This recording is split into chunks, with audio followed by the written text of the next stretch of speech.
주님은 그곳에도 계십니다. 제19화. 북한을 도망 나오고 나서야 자신이 얼마나 말씀에 무지했는지, 자신의 신앙이 얼마나 잘못된 신앙이었는지 알게 된 제이.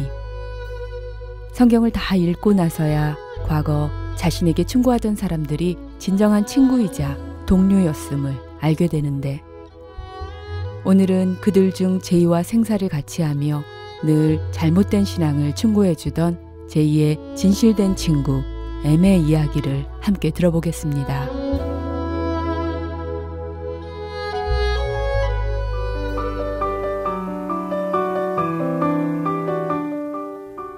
세상에 태어나 단 한 명의 친구도 없는 사람은 얼마나 불행할까요? 친구가 있다지만 서로 사기를 치고 이용해 먹는 사이라면 이 얼마나 슬픈 일이겠습니까? 그런 점에서 저는 정말 과분한 복을 받은 사람입니다. 제 곁에는 생사와 고락을 함께하는 친구가 너무나 많이 있기 때문입니다. 그 중에서도 제게는 M이라는 친구가 있습니다. 썩 좋은 출신 성분은 아니지만 그렇다고 그렇게 나쁜 출신 성분이 아니었던 M은 군을 입대한 뒤 32살이라는 나이에 대위라는 계급장을 달았던 사람입니다. 하지만 직무를 잘 감당하지 못했다는 이유로 순간 부직 장교 축출을 당해 제대를 한 뒤 모 회사에서 초급 당비서를 지냈던 사람이지요. 그를 알게 된 것은 제가 시당위원회 조직부에서 일할 때였습니다. M동무가 일하는 회사를 제가 담당하면서 그를 알게 되었지요. 이후 저는 정권 교체로 시당에서 쫓겨나게 됐는데, M 역시도 회사가 비밀리 추진한 아편밀수 사건으로 인해 책임을 지고 광산 노동자로 쫓겨났습니다. M의 불행은 여기서 그치지 않았습니다. 1996년 북한 전역을 비상사태로 몰아넣은 콜레라로 인해 아내와 아들 그리고 딸 모두를 잃었지요. 그 후 M은 술에 절어 사는 노숙자가 됐는데, 간부 시절의 온유한 성품은 온데간데 없고 줄인 사자처럼 건드리기만 해도 폭발할 것 같은 폭군으로 변해버렸습니다.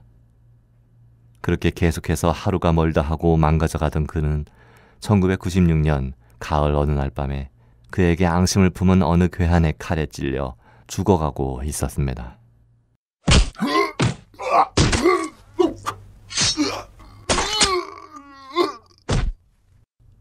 쓰러진 그를 구해줄 사람을 기대하기에는 북한의 밤은 너무 조용했고 깊었습니다.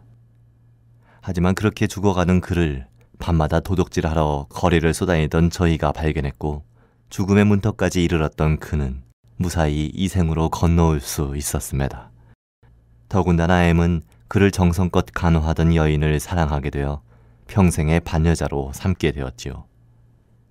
그를 향한 하나님의 만지심은 참으로 세심하고 놀라워서 거의 죽어가던 그를 살리시더니 평생의 반여자까지 만나게 하시고 상처받아 망가져가던 그의 영혼을 소생시키셨습니다.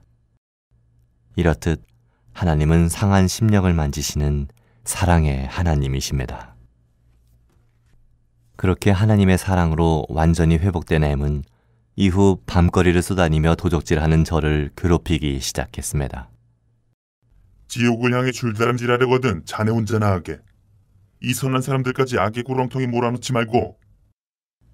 또 제가 도적질을 위해 선동하여 돌격 앞으로라는 구호를 외칠 때면 M은 지옥 앞으로!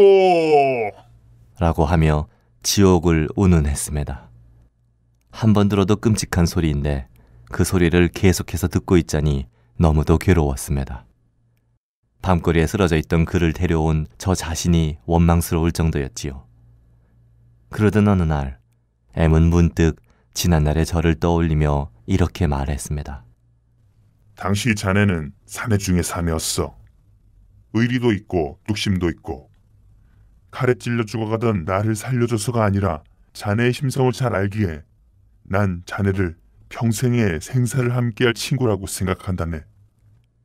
속 깊은 얘기를 잘 드러내지 않던 그가 그날은 작정이라도 한 듯 지난날까지 들먹이며 얘기를 하는 것이었습니다. 하지만 자네는 지금 하나님의 진노를 쌓고 있네. 지금은 돌격 앞으로를 외칠 때가 아니라 회개하고 주 예수를 믿으라를 외쳐야 할 때가 아닌가. 그것이 하나님의 뜻이라네. 난 자네를 평생을 함께할 친구로서 자네가 하나님의 진노를 사는 일을 계속해서 하도록 그냥 두고 볼 수는 없다네. 제발 도덕질하고 싸움질하는 것을 그만두게. 하나님께서는 자네의 그러한 모습을 결코 기뻐하시지 않네. 네, 그러겠습니다. 제가 한번 깊이 생각해 보도록 하지요. 하지만 당시 저는 M의 진심 어린 충고를 듣는 귀가 없었습니다. 듣기에 좋을 말로 제 마음을 달래려는 수작으로 보였고 저를 위해 기도하겠다는 말도 아첨하는 소리로 들렸었지요. 저는 사실 M이 사사건건 저를 방해하는 존재라고 생각했지만 사실은 그것이 아니었습니다. 오히려 제가 사사건건 M의 성경적인 충고에 방해를 하고 그의 깊은 마음을 왜곡하고 있었던 것입니다. 그렇게 저는 하나님에 대해서뿐만 아니라 M에 대해서도 대단한 오해와 착각을 하고 있었습니다.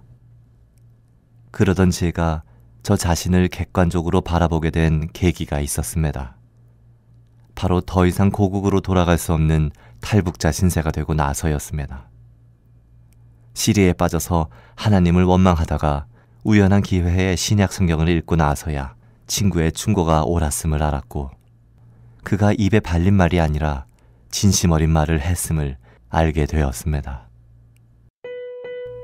당시 저는 M이 사사건건 지옥을 들먹이며 저를 괴롭힌다고 생각했지만 M은 저를 진심으로 사랑하고 염려해서 그런 말을 했던 것임을 알게 되었습니다. 또 말씀을 모두 읽고 나서야 제가 얼마나 무지했는지, 무지해서 얼마나 무서운 범죄를 저질렀는지도 알게 해주셨고 하나님이 왜 저를 조국의 땅에서 쫓겨나게 했는지도 알게 해주셨습니다. 하나님은 참으시고 또 참으시며 인도해 주시는 사랑의 하나님이십니다. 그리고 그 한량없는 그 사랑 앞에 저는 무너지고 말았지요. 하지만 그런 M은 2001년 가을 제가 조선 보위부에 체포되던 그날 따로 전도하러 나갔다가 돌아오는 길에 그를 체포하기 위해 대기하던 보위부에 붙잡혀 감옥에 갇히고 말았습니다. 그리고 그는 1년이 넘는 옥중에서도 끝까지 신앙을 지키다가 마침내는 반당 반혁명 분자라는 죄명으로 2003년 3월 5일 공개 처형을 당하고 말았습니다. 지난날 저는 M을 오해하고 왜곡해서 그의 진심 어린 충고를 듣지 못했습니다. 세상을 바라보는 눈도 없었고 진실된 말을 듣는 귀도 없었습니다. 혹여 지금도 저의 눈과 귀가 닫혀서 하나님이 주시는 메시지를 읽지 못하고 있다면 M과 같은 하나님의 종을 붙여서 깨닫게 하옵소서. 먼저 누가 하나님의 종이고 하나님을 대적하는 자인지 분별하는 능력을 허락하여 주옵소서. 하나님의 종들을 축복하시어 그들이 언제 어디서든 담대히 하나님의 말씀을 전하게 하옵소서. 아멘.